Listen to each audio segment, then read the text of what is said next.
నలుగురు వ్యక్తులు వారి స్వార్థం కోసం ధరణిని తీసుకొచ్చారన్నారు మంత్రి పొంగులేటి. ధరణి వల్ల సామాన్య రైతులు ఎన్నో ఇబ్బందులు పడ్డారన్నారు. మళ్లీ వీఆర్ఓ, వీఆర్ఏ వ్యవస్థను పునరుద్ధరిస్తామన్న పొంగులేటి ధరణిని అడ్డం పెట్టుకుని బీఆర్ఎస్ నేతలు సంపాదించిన భూముల వివరాలు బయటపడతాయని అన్నారు. ఆనాటి పెద్దలు ఏవైతే అక్రమంగా ధరణిని అడ్డం పెట్టుకొని ప్రభుత్వ స్థలాలు కొన్ని కబ్జాలు జరిగాయి, ఈ భూభారతి చట్టం ద్వారా అవన్నీ కూడా బయటికి రాబోతున్నాయి.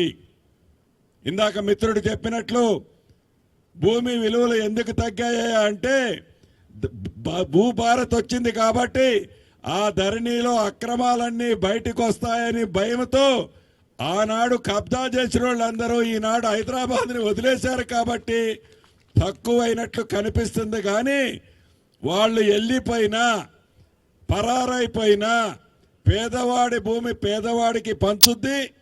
భవిష్యత్తులో హైదరాబాదే కాదు తెలంగాణ రాష్ట్రంలో రియల్ ఎస్టేట్ అద్భుతంగా ఉంటుందని కూడా ఈ వేదిక మీద నుంచి